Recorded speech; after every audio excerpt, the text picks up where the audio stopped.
Hello everyone, welcome to All Aboard.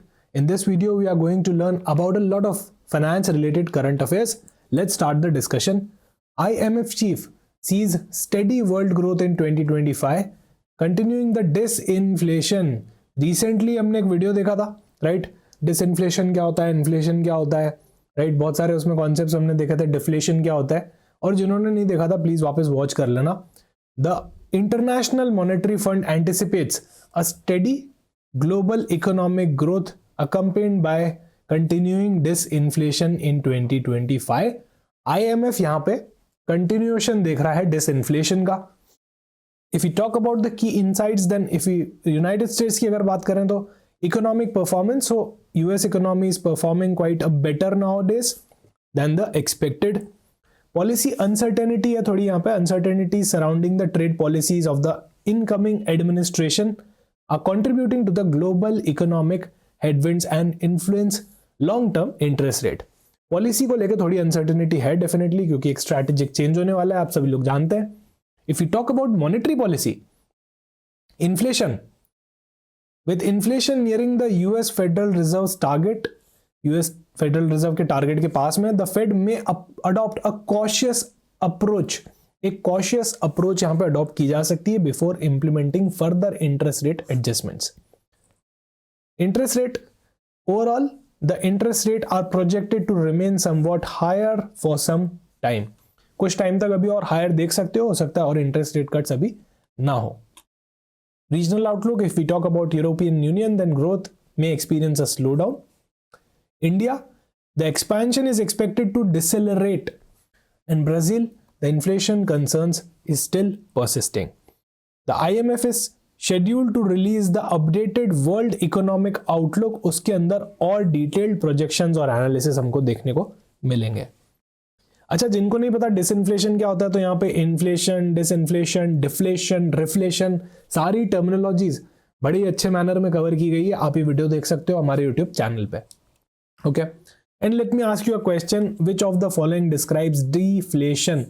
अभी news में डिसफ्लेशन देखा था, अभी डिफ्लेशन की बात कर रहे हैं, तो इन 5 में से कौन सा आंसर सही होना चाहिए? Please do let me know in the comment section. Is it a sustained increase in the general price level, या फिर डिक्रीज है परचेसिंग पावर का, sustained decrease in the general price level of goods and services over the time, और short term decline है, या फिर economic condition है characterized by stagnant growth and high unemployment. इसका क्या आंसर होना चाहिए? Please do let me know in the comment section, और आप वो वीडियो जरूर देखिएगा. Equity inflows jumps 15% to 41,000 plus crore in December. SIP book tops 26,000 crore mark. AMFI का ये डेटा है. इन दिसंबर 2024 यहाँ पे आपका 15% तो इक्विटी के अंदर, फंड के अंदर मंथ ऑन मंथ इंक्रीज आया है एज कंपेयर टू नवंबर, और एसआईपी का इनफ्लो टॉप पे है. की हाइलाइट्स की बात करें तो sustained inflow, this is the 46th consecutive month जहां पे एक पॉजिटिव इनफ्लो देखा गया है into open ended equity funds. Okay, sector preference की बात करें तो स्मॉल कैप्स भी अभी भी 4.3% से बड़े हैं. हालांकि सेबी ने काफी कॉशियस अप्रोच यहाँ पे स्मॉल कैप्स में करी थी, लिक्विडिटी टेस्ट भी करा था. मिड कैप 13.5% के इंक्रीज में है, मतलब अभी भी लोगों का मिड कैप और स्मॉल कैप में काफी इंटरेस्ट है. लार्ज कैप 21% डिक्लाइन हुआ है इनफ्लो, कहने का मतलब लोग लार्ज कैप से जा रहे हैं मिड कैप और स्मॉल कैप की तरफ, क्योंकि लार्ज कैप के अंदर तो रिडेम्पशंस आ रहे हैं, राइट, और स्मॉल और मिड कैप के अंदर इंक्रीमेंट आ रहे हैं. अगर आप थोड़ा भी स्टॉक मार्केट को फॉलो करते हो तो आपको पता होना चाहिए काफी सारे लार्ज कैप स्टॉक्स अभी परफॉर्म अच्छा नहीं कर रहे हैं. HDFC bank, Reliance industries, right. तो अभी बोल भी सकते हैं कि लार्ज कैप में अपॉर्चुनिटी है over mid cap and small cap, because mid cap और स्मॉल कैप ऑलरेडी एक अच्छा रनअप दे चुके हैं, राइट. पर यहाँ पे मासेस में हम देख सकते हैं लोग यहाँ से लार्ज कैप में विड्रॉ करके small cap and mid cap में जा रहे हैं. Do let me know in the comment section, आपका क्या ओपिनियन है? आपको क्या लगता है, लार्ज कैप अच्छा परफॉर्म नहीं करेगा या करेगा? सेक्टरल एंड थेमेटिक फंड्स की अगर हम बात करें तो inflows doubled month on month basis to 15,000 crore, right, और 12 नए फंड्स भी यहाँ पे लॉन्च हुए हैं इस मंथ में. If you talk about systematic investment plan, SIPs, contribution reached a record high level of 26,459 crore, marking the 17th time in 18 months. ये नया रिकॉर्ड बना लिया है, राइट. 18 मंथ्स के अंदर ये 17th टाइम हो चुका है कि SIP का इनफ्लो नया रिकॉर्ड बना रहा है. So it's a amazing strategy to invest in stock market, right. Systematic investment plan. जैसे आरडी की तरह आप मंथली यहाँ पे म्यूचुअल फंड्स में पैसा डालते जाते हो, उसको हम एसआईपी बोलते हैं. Market context. Despite of a 2% decline in the benchmark, हालांकि बेंचमार्क यानी कि निफ्टी 50 2% गिरा था, राइट. बीएससी सेंसेक्स भी गिरा था ऑब्वियसली. स्टिल इन्वेस्टर्स जो हैं अपना एंथुसियाज्म बनाए हुए हैं एक रोबस्ट ग्रोथ को लेके, और मिड कैप और स्मॉल कैप के अंदर ग्रोथ देख सकते हैं. Next current affair is SBI lowers the India's financial year 2025 का GDP growth forecast to 6.3%. NSO का प्रोजेक्शन यहाँ पे 6.4% था, तो यहाँ पे एसबीआई ने एक कॉशियस अप्रोच फॉलो करी है, 6.3% पे फोरकास्ट दिया है, right. Factors. Slow down in lending and manufacturing. SBI कह रहे हैं कि यहाँ पे स्लो डाउन हुआ है, डिसेलरेशन हुआ है in lending activities and manufacturing output. ये प्राइमरी रीजन है डाउनवर्ड रिविजन करने का. Aggregate demand concern. A general slow down in the aggregate demand is evident, indicating tempered economic expectation for 2025. Agriculture allied activities की बात करें तो वहां पे 3.8% का ग्रोथ देखा गया था. इंडस्ट्री का 6.2% का, जो कि डाउन है, पहले 9.5% था, अभी 6.2% है. और सर्विसेज 7.2% है, पहले यहाँ पे 7.6% रहा था. ठीक है, तो एक ब्रॉड आइडिया होना चाहिए, ऐसा नहीं कि आपको एक परसेंटेज याद करना है. इकोनॉमी किस डायरेक्शन में जा रही है, किसका क्या प्रेडिक्शन है, वो आपको थोड़ा अपडेटेड रहना चाहिए इन चीजों से. एक ब्रॉड डायरेक्शन पता होना जरूरी है. Private consumption emerging as a key driver with anticipated real growth rate of 7.3% up from 4%. तो यहाँ पे प्राइवेट कंजम्पशन 4% से 7.3% का एंटिसिपेटेड रियल ग्रोथ रेट माना जा रहा है इन 2025.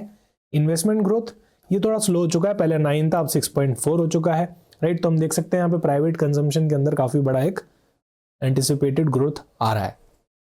Next is Indian economy is likely to grow 6.6% in financial year 2025. 6.6% की बात कर रहे हैं, और 6.7% in 2026. ऐसा कौन कह रहे हैं? एक यूएन यूनाइटेड नेशन की रिपोर्ट पब्लिश हुई है, उसमें यहाँ पे बताया गया है. So United Nation World Economic Situation in Prospect 2025, इस रिपोर्ट में 6.6% की फॉर द ईयर 2025 का ग्रोथ प्रोस्पेक्ट देखा गया है, और 2026 के अंदर 6.7% का, जो कि 0.1% ऊपर है. Key driver public sector investment. Government का significant capital expenditure on infrastructure related projects including the physical and digital connectivity. इससे एक स्ट्रॉन्ग मल्टीप्लायर इफेक्ट होता है. जब भी गवर्नमेंट इंफ्रास्ट्रक्चर में बहुत सारा इन्वेस्टमेंट करती है, इससे पूरी इकोनॉमी में मल्टीप्लायर इफेक्ट होता है. Okay. Manufacturing and service expansion. Continued growth in sectors will further propel the economy with strong export performance in service of goods such as pharma और electronics, right? तो manufacturing और services के अंदर भी यहाँ पे एक्सपेंशन देखा गया है, पर्टिकुलरली फार्मा और इलेक्ट्रॉनिक्स के अंदर, जो कि एक एक्सपोर्ट बूस्ट कर सकते हैं हमारा एग्रीकल्चर आउटपुट. ये भी फेवरेबल है. Favourable monsoon range of 2024 have improved the crop yields. Crop की यील्ड ज्यादा आई है, enhancing the agriculture output. Obvious सी बात है, यील्ड मतलब डायरेक्टली लिंक टू आउटपुट, तो आउटपुट ज्यादा आया है यहाँ पे, राइट. इंडिया इकोनॉमी का फिर और बात करें रीजनल कंटेक्स्ट के बारे में, तो South Asia economic growth is projected to remain robust. Overall जो साउथ एशिया की ग्रोथ चल रही है वो भी अभी स्ट्रांग ही चल रही है, primarily driven by India's performance. India की परफॉर्मेंस की वजह से एज अ होल एवरेज भी ऊपर आ रहा है, right. The region is expected to grow 5.7% in 2025 and 6% in 2026. If we talk about the inflation outlook, तो आपको पता है आरबीआई का रेंज क्या है, 2 to 6% का प्राइस बैंड का रेंज है, सॉरी परसेंटेज बैंड का रेंज है. अभी वो 2024 के अंदर 4.8 हो रहा है. इफ यू टॉक अबाउट 2024 तो वो 4.8 हो रहा है, और 2025 का 4.3 हो रहा है. तो एक बहुत ही बढ़िया चीज है, right. There is a decline of 0.5% in terms of inflation. Geopolitical tensions एक रिस्क लेके आ रहे हैं, डेफिनेटली. आपको पता है वॉर का सिचुएशन चल रहा है काफी सारी जगह, तो geopolitical tensions are always there, contributing to a significant risk in this growth.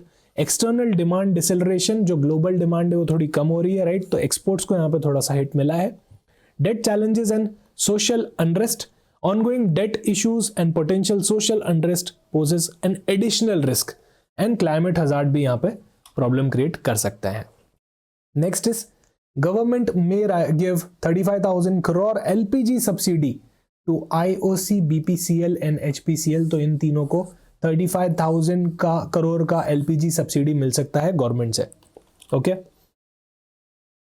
Price stability, since March 2024 the prices of LPG have remain steady. March 2024 से LPG के प्राइसेस स्टेडी रहे हैं, भले ही इनपुट का कॉस्ट जो कंपनी का खर्चा आ रहा है बनाने में वो बढ़ता चला गया है, पर प्राइसेस को नहीं बढ़ाया गया है, इससे मार्जिन श्रिंक हुआ है, राइट।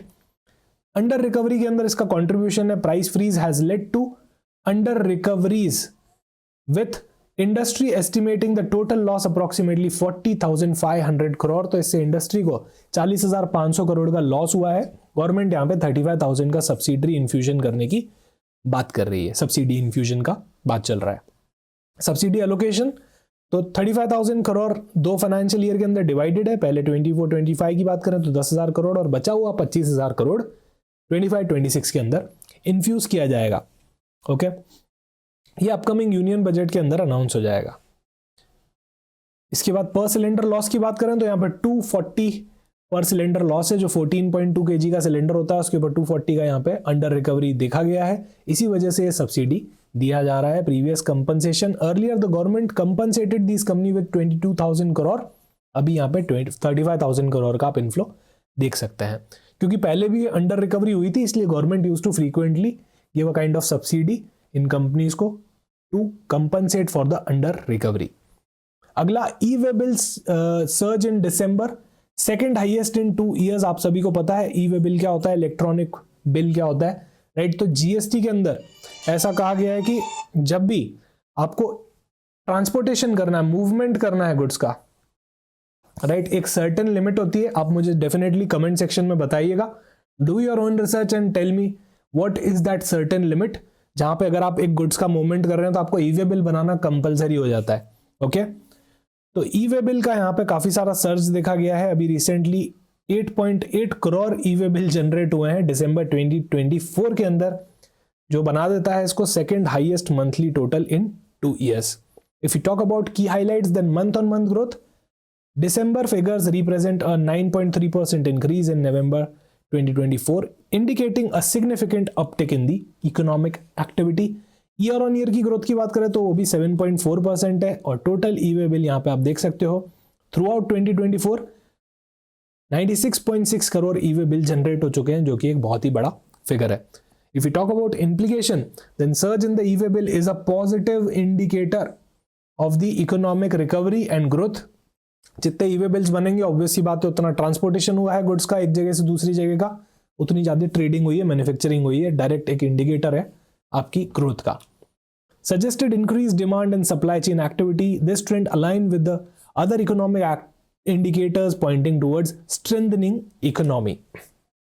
अगला फाइनेंस रिलेटेड करंट अफेयर आता है, PhonePe and ICICI Lombard launches Mahakumbh Mela insurance. Mahakumbh Mela होने जा रहा है तो इसका एक इंश्योरेंस कवर लॉन्च किया गया है, राइट, ICICI और फोन पे ने यहां पे।